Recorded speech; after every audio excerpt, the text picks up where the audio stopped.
Août 2016, la RDC vient d'être frappée une fois de plus dans une de ses parties la plus sensibles, l'Est.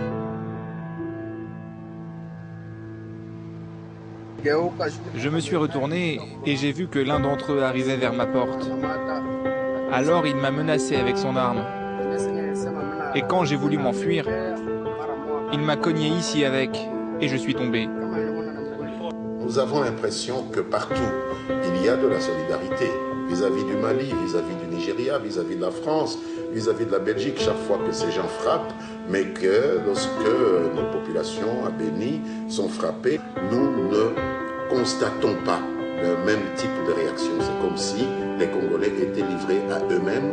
Souvent accusés ces dernières années de se mobiliser un peu plus dans les réseaux sociaux lorsque les autres pays sont frappés, les Congolais décident de prouver le contraire et publient des messages de soutien sur Facebook, Twitter et ailleurs.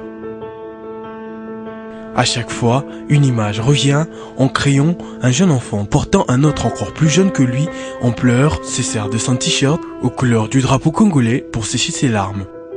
Cette œuvre très émotive, on la doit à un jeune artiste miraculeusement talentueux, évoluant sous le pseudonyme de M. Kadima.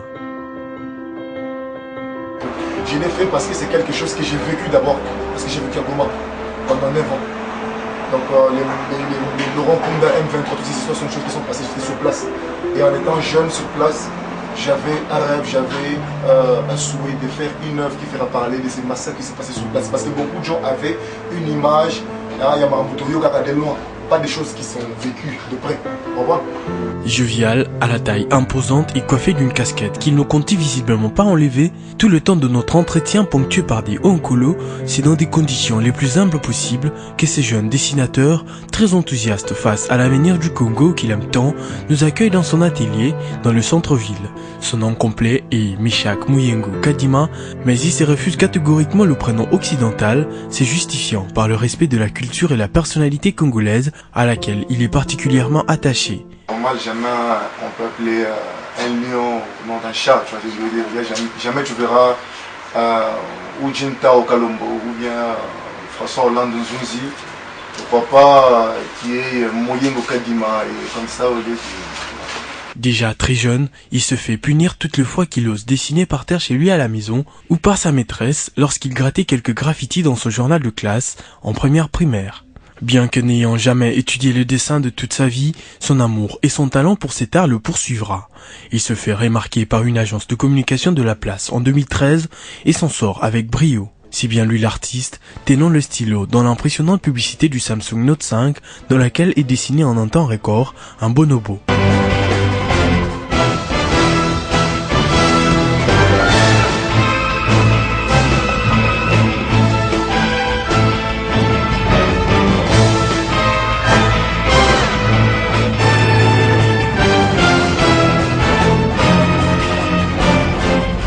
Serré pour l'artiste, un instrument lui confié par Dieu pour véhiculer un message.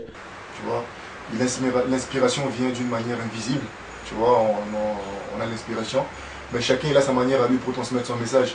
Un journaliste, il va parler, il va rédiger tout ce qu'il a cru. Un pasteur, il va prêcher.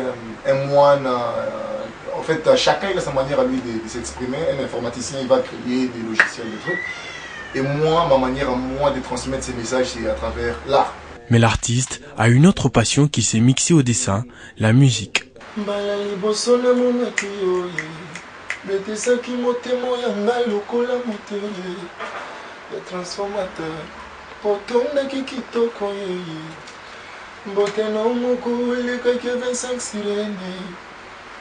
Quand je te vois sourire, j'ai l'impression de voir la porte du paradis s'ouvrir.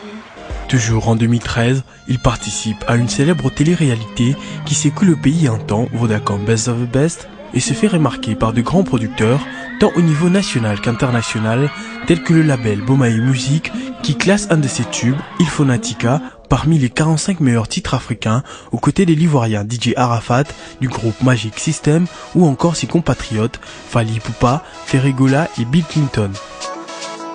Kadima.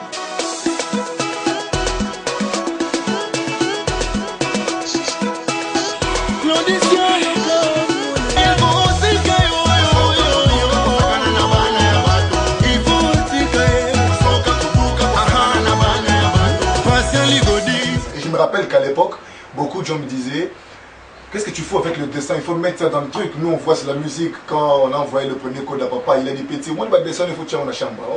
Nous, les c'est très important. Tu vois, Mais à ce jour, l'artiste considère ces deux dernières comme des femmes qu'il ne faudrait pas rendre jalouses. Mais moi, j'ai croyé dans mon truc, et le dessin et la musique. Chaque chose a son temps. Ce sont mes deux femmes que j'aime beaucoup. Oh, Colo. Et toutes les deux, tu vois, je sais prendre du temps pour elles. Elles sont toutes jalouses. Et s'il faut qu'elles donnent le meilleur d'elles, il faut consacrer le temps. Premier bureau, deuxième bureau, tu vois, je veux dire. M. Kadima ne cache pas son esprit nationaliste. Adepte de Lumumba et Simon Timbangu, il pense que le Congo doit venir avant tout dans chacune de ses œuvres. Entre un ami et un frère, mon bout, il a dit les choses tout à fait claires. Je suis un Congolais, je préfère vendre d'abord l'image de mon pays, les journalistes de mon pays, les talents de mon pays, et moi-même qui suis de mon pays. Et puis, ce n'est pas que mon pays manque de choses, mon pays il en a tellement des talents, des richesses, des trucs énormes.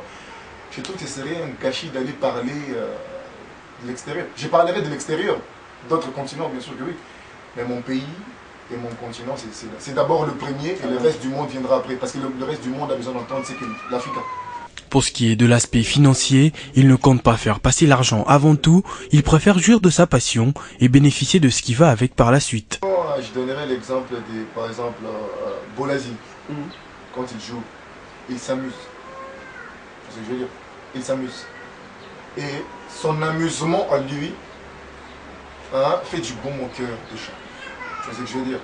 Et les gens sont prêts à payer pour le voir jouer. Pour les gens, c'est un travail. Et pour lui, c'est un amusement. Il y a un grand qui a dit, fais un travail que tu aimes, tu n'auras pas l'impression de travailler. Chaque jour. Et quand tu fais quelque chose, on dit l'excellence vient quand on répète chaque jour les mêmes actions. Et une chose que tu fais parce que tu aimes, tu n'as pas l'impression de travail, c'est pas une corvée. Tu vois ce que je veux dire. Et tu as envie de le faire chaque jour et tu excelles. Et quand tu excelles, qu'il pleuve, qu'il neige, ça touchera les gens. Et quand ça touchera les gens auront besoin de payer pour avoir ce que tu fais avec amour. Là. Moi, je m'amuse, j'ai fait mon truc en m'amusant. Et quand le mall, par exemple, le Pullman, ma dernière exposition qui finit en décembre, qui avait pris 2 mois au Grand Hôtel, quand j'ai fait mes œuvres sur Internet, le Grand Hôtel, il a vu, il a aimé, il m'a dit que je préfère que tu viennes exposer. Je suis parti, j'ai exposé, je crois qu'il a fait 25 tableaux. Et j'ai vendu 21 tableaux. Donc pour moi, moi je m'amuse, mais l'amusement, je fais des trucs qui peuvent intéresser les gens avec des clous, des trucs. Et les gens sont prêts à prendre. Et quand ils prennent, Quant au soutien de l'État congolais, M. Kadima n'est pas un pleurnichard, le pays a beaucoup de priorités, et le fait que le soutien ne soit pas suffisant ne l'empêchera jamais d'exercer sa passion. Je ne peux pas être plaintif. Tu vois ce que je veux dire? Mais plaindre.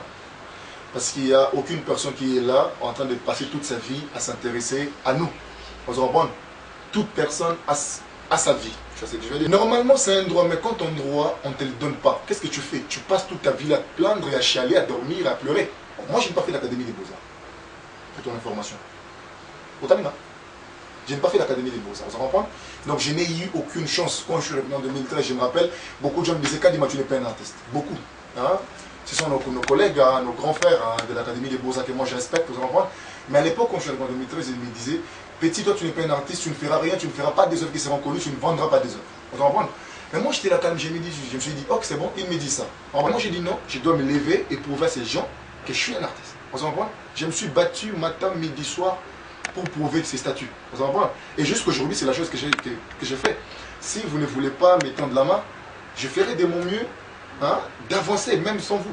Kadima ne regrettera jamais d'être dessinateur. Selon lui, le Dieu qui a placé ses talents en lui savait qu'il devait l'utiliser comme il le fait maintenant. Le chemin est encore long, mais il ne se décourage pas et croit en des jours bien meilleurs dans l'avenir. Les jeunes, c'est la chose qui nous tue aujourd'hui.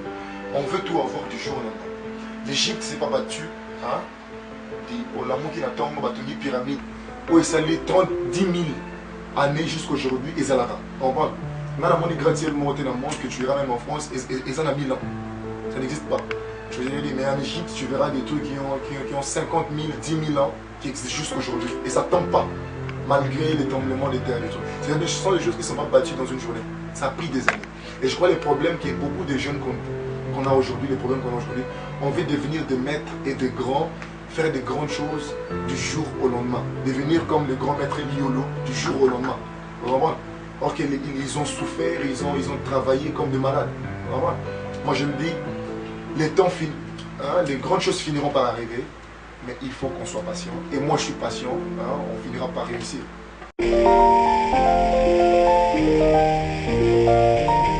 Bokoyo, Bokoyo, Congo.